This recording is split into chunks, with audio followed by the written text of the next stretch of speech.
नमस्कार, सत श्री अकाल, सलाम वालेकुम।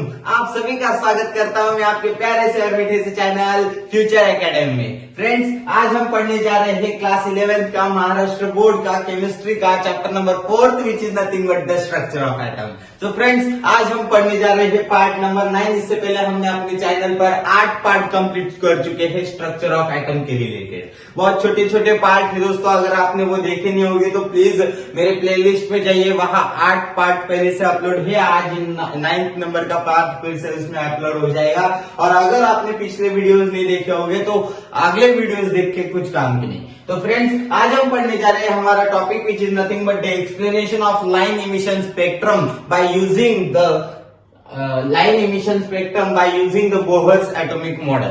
अब बोहर्स एटॉमिक मॉडल को यूज करके हम लाइन इमिशन स्पेक्ट्रा को कैसे एक्सप्लेन कर सकते हैं, आज हम वो देखने वाले हैं। सो फ्रेंड्स, हमने अपने प्रीवियस लेक्चर में देखा था, अगर हमें वेव नंबर फाइंड आउट करना होगी, एनर्जी फाइंड आउट करनी होगी तो हमें एक फॉर्मूला मिला था। सो फ्रेंड्स, वैसे ही अगर हमें वेव नंबर किसी भी लाइन सीरीज का निकालना होगा तो उसके लिए हमें एक फॉर्मूला पुटअप करना होगा और उससे हम wave number of any line of series को फाइंड आउट कर सकते हैं। अगर हमें वेव नंबर फाइंड आउट करना होगा तो हमें 109677 यानी कि रीडबर्ग कांस्टेंट ये नंबर लेना होगा। अगर हमें वेव नंबर फाइंड आउट करना होगा तो Rydberg constant number multiply by 1/n1 square minus 1/n2 square, the answer is becoming centimetre inverse. तो आंसर जो आएगा वो हमारा होगा सेंटीमीटर इनवर्स में। सो फ्रेंड्स, हमें रीडबर्ग कांस्टेंट यूज करके वेव नंबर भी पता चल गया। अगर वेव नंबर का फॉर्मूला हमने देखा, अब अगर हमें किसी भी सीरीज की लाइन की एनर्जी निकालनी होगी तो उसके लिए भी हमें रीडबर्ग कांस्टेंट यूज करना पड़ेगा। उसके लिए भी एक फॉर्मूला है, वो जो कि है energy is equals to 2.18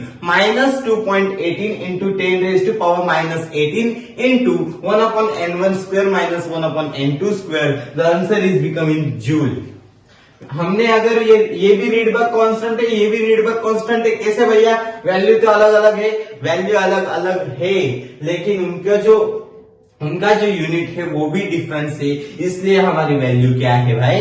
change है। तो अगर हमें जूल में आंसर चाहिए होगा तो हमें ये नंबर्स यूज करने पड़ेंगे। अगर हमें ये सेंटीमीटर इनवर्स में चाहिए होगा तो रीडबर्ग कांस्टेंट की ये नंबर्स हमें यूज करने होंगे।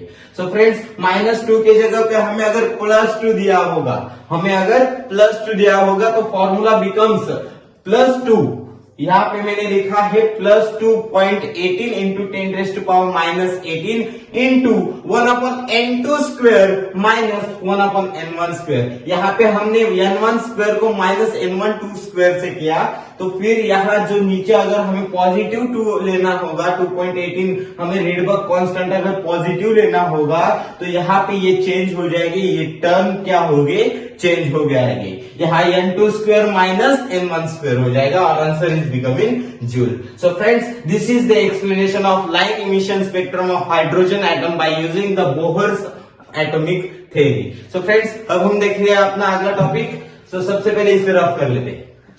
सो फ्रेंड्स, हमने ये तो देख लिया एक्सप्लेनेशन, बोहर्स एटॉमिक मॉडल को यूज करके हम लाइन इमिशन स्पेक्ट्रा को कैसे एक्सप्लेन कर सकते हैं। सो फ्रेंड्स, अब हम देख रहे हैं electronic transition of line emission spectrum.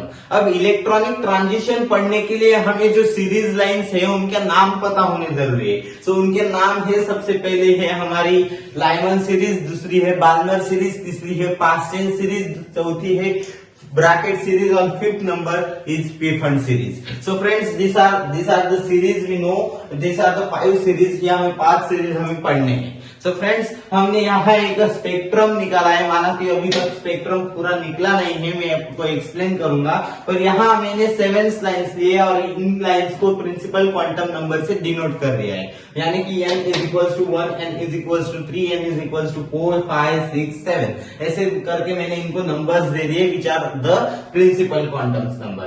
So friends, अगर लाइन इमिशन स्पेक्ट्रम, अगर कौन सा भी हम स्पेक्ट्रम निकाल रहे हैं तो हमारे जो ऊपर जाते वक्त लाइन की ये जो लाइंस है इनकी साइज इंक्रीज नहीं होगी, इनकी साइज डिक्रीज होगी, इसलिए मैंने ऐसा स्पेक्ट्रम निकाला है। सो फ्रेंड्स, अगर हमारी लाइमन सीरीज n1 से स्टार्ट हो रही है, इसका मतलब सब हमारी लाइंस जुड़कर कहाँ आएंगी?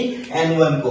मतलब ये जो n2 है ये n1 को जुड़ेगी, n3 भी n1 को जुड़ेगी, n4 N4 भी N1 को जुड़ेगी, N5 भी N1 को जुड़ेगी, N6 भी N1 को जुड़ेगी, N7 भी N1 को जुड़ेगी। क्यों? Because Lyman series are start from first line, first principal quantum number से लाइमन सीरीज चालू होती है। सो फ्रेंड्स, अगले है हमारी बाल्मर सीरीज। बाल्मर सीरीज हमारी कहां से चालू होती है? Balmer series n is equals to 2, n is equals to 2, n1 is equals to 2। हमने पढ़ा था पिछले लेक्चर्स में, हमने एक चार्ट देखा था n1 और n2 की वैल्यू क्या हो सकती है। सो हमारा जो बाल्मर सीरीज है वो n2 प्रिंसिपल क्वांटम नंबर से चालू होती है। तो फ्रेंड्स, हमारा जो प्रिंसिपल क्वांटम नंबर है n2, इसके ऊपर सब लाइन्स आकर मिल जाएगी। यानी कि ये जो n3 है वो कहाँ आएगी? n2 पर आएगी। n4 कहाँ आएगी? n2 पर आएगी। n5 कहाँ आएगी? n2 पर आएगी। n6 कहाँ आएगी? n2 पर आएगी। n7 कहाँ आएगी? n2 पर आएगी। n2 पर आने के कारण क्या है? कारण यह है कि बाल्मर सीरीज जो है हमारी वो चालू होती है n2 से। n2 प्रिंसिपल नंबर 2, यहां से हमारी बाल्मर सीरीज क्या होती है? चालू होती है। उस बाल्मर सीरीज के बाद आती है हमारी Paschen series, which is nothing but the third series of emission.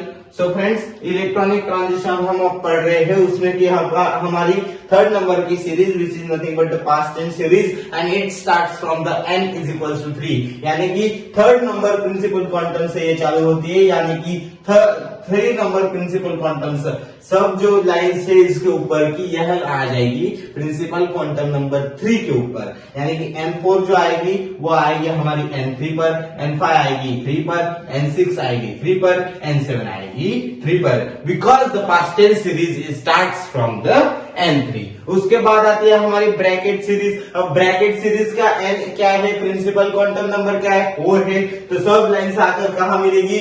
4 पर मिलेगी। तो फ्रेंड्स, ये जो हमारी n5 है ये भी आ जाएगी n4 पर। थोड़ा इधर कर लेते हैं, इस नाम के ऊपर हमारा स्पेक्ट्रम आ जाएगा।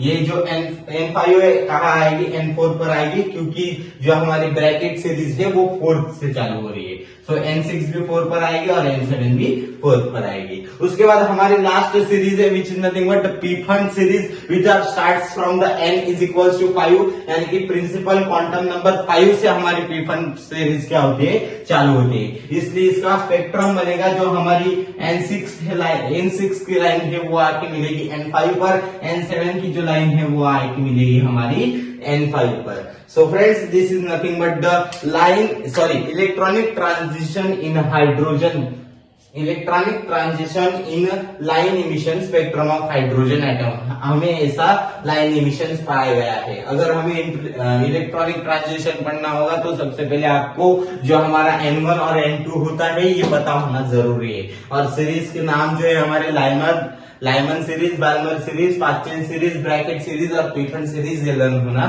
जरूरी है। तो फ्रेंड्स, ये हमारा टॉपिक खत्म होता है और इसके आगे हम फिर से एक टॉपिक पढ़ेंगे। इससे पहले हम इसे रफ कर लेते हैं। तो चलो फ्रेंड्स, सबसे पहले इसे रफ करते हैं और स्टार्ट करते हैं नेक्स्ट वाला टॉपिक। सो फ्रेंड्स, अब हम देखते हैं अपना अगला topic which is nothing but the limitations of Bohr's model of hydrogen atom. हमने अभी तक जो बोहर्स मॉडल पढ़ा, बोहर्स थ्योरी पढ़ी, उसमें क्या क्या ड्रॉबैक्स थे, क्या क्या लिमिटेशंस थे। उसमें 4 लिमिटेशंस थे जो हमें एक्सप्लेन नहीं किए गए, हमें समझाए नहीं गए, इसलिए इसके 4 लिमिटेशंस तो बनते हैं। कोई भी साइंटिस्ट आता है, हर कोई परफेक्ट नहीं होता है, किसी ना किसी से तो गलतियां होती है या परफेक्ट, कोई भी परफेक्ट नहीं होगा। इसलिए ये साइंटिस्ट भी परफेक्ट नहीं थे अपने जो थ्योरी थी उसको एक्सप्लेन करने के लिए। सो इनका सबसे पहला लिमिटेशन बना, this theory does not explain the final result of spectrum of hydrogen atom. जो हमारा हाइड्रोजन एटम था उसका जो फाइनल स्पेक्ट्रम हमें मिला था उसकी थ्योरी हमारे बोहर्स सर ने हमें बताई नहीं। इसके लिए ये फर्स्ट लिमिटेशन उनके लिए उनका बनता है। सो हमारा जो सेकंड लिमिटेशन है Bohr's model of hydrogen atom का, वो सेकंड लिमिटेशन हमें ये बताता है कि the theory of the theory does not explain the spectrum of other atom than hydrogen atom. Hydrogen atom के सिर्फ इस थ्योरी में हमें हाइड्रोजन एटम के बारे में सब कुछ बताया गया है। जो हमारा इमिशन स्पेक्ट्रम है वो भी हाइड्रोजन के ऊपर था। इसके पहले जो हमने इलेक्ट्रॉनिक ट्रांसमिशन देखा वो भी हाइड्रोजन के ऊपर ही था। मतलब बोहर्स एटॉमिक मॉडल में सिर्फ हाइड्रोजन एटम का नाम लिया गया, पर हमारे जो एलिमेंट है हमारे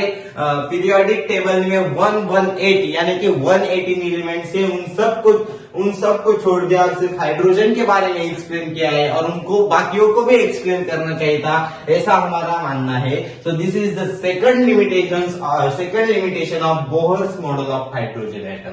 सो फ्रेंड्स, ये दो हमने तो पढ़ लिया। अब थर्ड नंबर का है the theory does not explain the splitting of spectrum light. अब हमने जो स्पेक्ट्रम पढ़ा था हाइड्रोजन एटम का, अगर एक लाइन को हमने माइक्रोस्कोप में देखा तो एक लाइन की हमें हजारों लाइन दिखेगी। यानी कि अगर हम एक लाइन देख रहे हैं तो एक लाइन कुछ हमें इस तरह से दिखेगी, बहुत सारी लाइन दिखेगी इन माइक्रोस्कोप। अगर हम माइक्रोस्कोप में कुछ भी दिखते हैं तो वो हमें ज्यादा दिखाई देती है या प्लेन दिखाई देती है, उसके अंदर जो होंगे वो सब लाइन्स हमें दिखाई देंगे। So friends, the theory does not explain the splitting of spectrum lines. मतलब ये जो लाइन्स थी उनका स्प्लिटिंग कैसे होता है और स्प्लिटिंग होने के बाद ये कैसे दिखती होगी, क्या होगा, सब ये इस थ्योरी में नहीं बताया गया। This is the second drawback of Bohr's model, third drawback of Bohr's atomic model of hydrogen atom.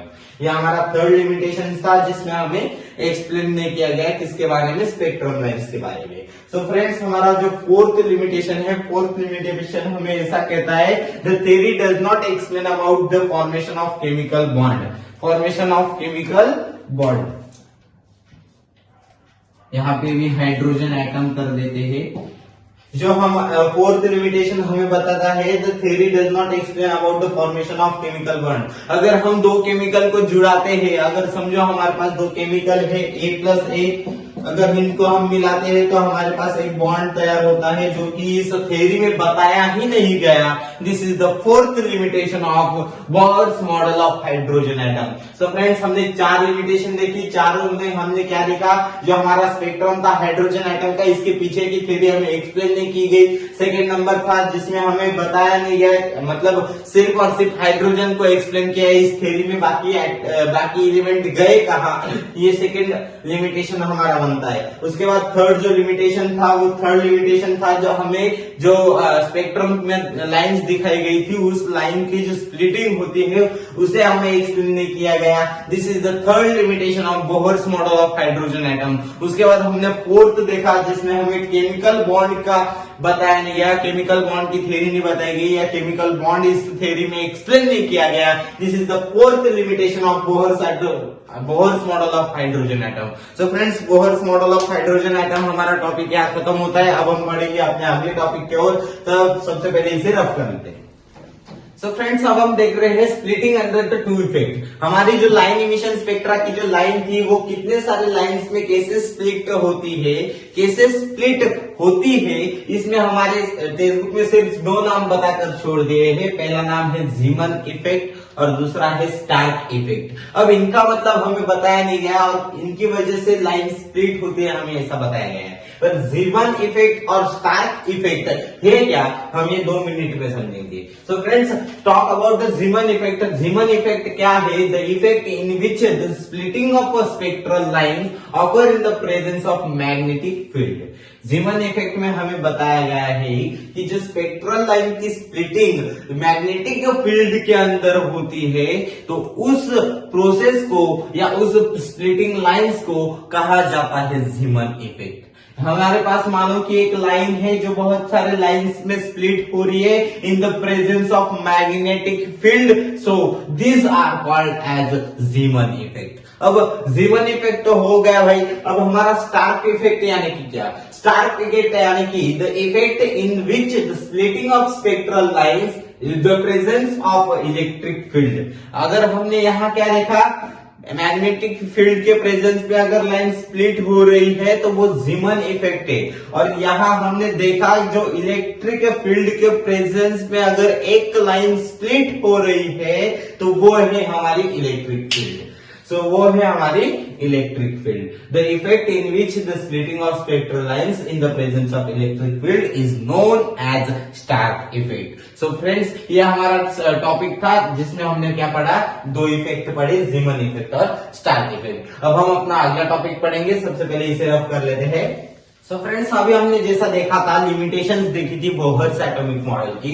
जो बोहर्स साहब थे हमारे सामने कुछ थ्योरियां एक्सप्लेन करने में नाकामयाब हुए, पर आने वाले जो हमारे साइंटिस्ट थे उनके ऊपर उनका वो काम करते थे, मतलब उनके जो लिमिटेशंस थे उनके ऊपर हमारे आने वाले साइंटिस्ट ने रिसर्च किया, और उससे जो हमारा Bohr's model of hydrogen atom था, जो हमारे बोहर्स साहब ने हाइड्रोजन एटम का मॉडल बनाया था, उसमें आने वाली पीढ़ी ने, मतलब कि आने वाले साइंटिस्ट ने कुछ बदलाव किया, उसकी डेवलपमेंट की, और इन तीनों ने मतलब डी ब्रॉगली थ्योरी, इससे हमारी डेवलपमेंट हुई in Bohr's model of hydrogen atom. जो हमारे डी ब्रॉगली नाम के जो हमारे साइंटिस्ट थे उन्होंने डेवलपमेंट की Bohr's model of hydrogen atom में। उसके बाद हमारे जो हेसनबर्ग नाम के साइंटिस्ट थे उन्होंने भी अपना योगदान दिया in the development of Bohr's model of hydrogen atom में। उन्होंने हमें बताया कि अनसर्टेनिटी प्रिंसिपल उन्होंने हमें इस मॉडल के अंदर बताया। उसके बाद जो हमारे स्क्रॉडिंजर नाम के साइंटिस्ट थे उन्होंने भी अपना योगदान दिया in the development of Bohr's model of hydrogen atom में। उन्होंने हमें बताया the quantum mechanical mode of atom. Quantum mechanical mode of atom हमें स्क्रॉडिंजर ने बताया। तो फ्रेंड्स, इन तीन साइंटिस्ट ने जो हमारे Bohr's model of hydrogen atom जो हमारे बोहर्स साहब ने बनाया था उसमें इन्होंने डेवलपमेंट की, और इन्होंने क्या डेवलपमेंट की, कैसी डेवलपमेंट की, यह हम अपने आने वाले लेक्चर में पढ़ेंगे, यानी कि पार्ट नंबर 10 में हम इन तीनों को डिटेल में स्टडी करेंगे। So friends, that's all for today's video. अब हम मिलेंगे अपने अगले लेक्चर में, तब तक के लिए take your care, bye bye.